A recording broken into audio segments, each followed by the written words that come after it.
here's another example where we're trying to find a global max and min, and we have, what do we have? We have open endpoint and open-ended, and it looks like we have some discontinuity problem as well at 0, so we're going to be really careful about what's happening at 0 and as x goes to infinity. So both of these are going to be part of our check.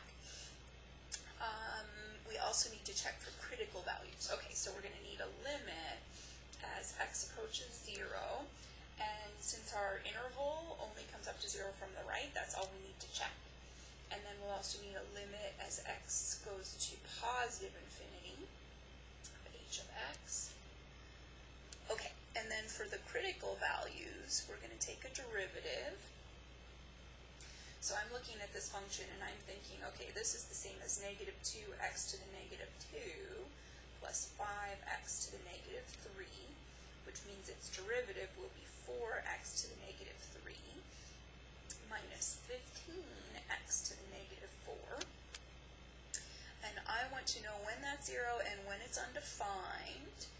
Here, so let's rewrite back as fractions. So it's undefined when x equals 0. We already have that on our list as something we need to investigate very carefully, so we don't have to add that. But let's go ahead and see if it's ever equal to 0.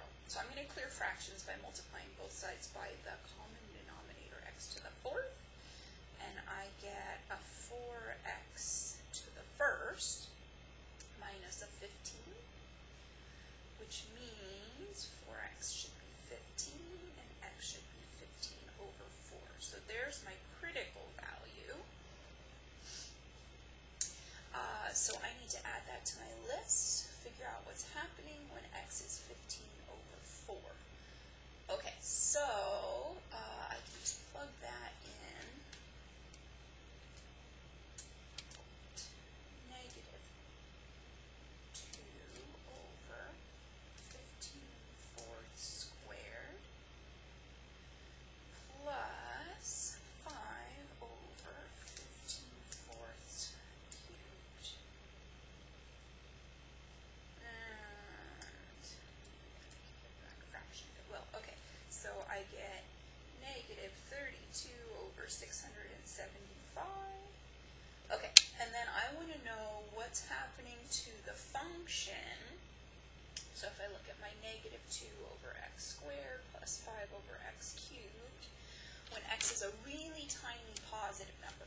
So this is going to be negative 2 over an even tinier positive number. And then this is going to be 5 over another even tinier positive number. And in fact, so if we're taking a number like 0.01 and we're squaring it, we're going to get 0.001. When we cube it, we're going to get 0.0001.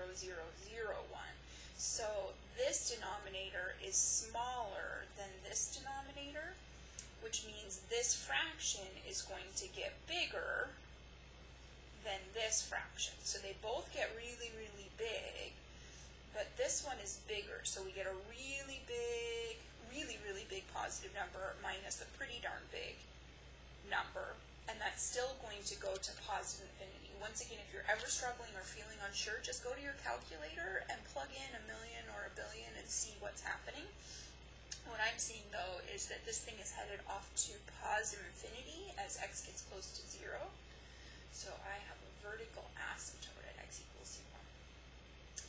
As x gets really, really big, I get negative 2 over a big number squared, which is even bigger. So this is tiny. And then 5 over a big number cubed, which is even tinier. So if we have a tiny negative number added to an even tinier positive number, it's still going to be tiny. I don't know that we're going to end up caring or not. So it's getting really close to 0. Tiny, tiny, tiny. I'm going to use this for my own little semi-official notation. Oh, except it's wrong. Because the negative number is not quite as small as the positive number, it's going to be a really small negative number. So that doesn't really matter for my global max min, but for my graph it helps me to see. It looks like what I'm having is something like this. So your y values are approaching 0 from below here, they're approaching infinity here, and then you're hitting some global min at 15/4, negative 32 over 675. So this is my global min. And there's no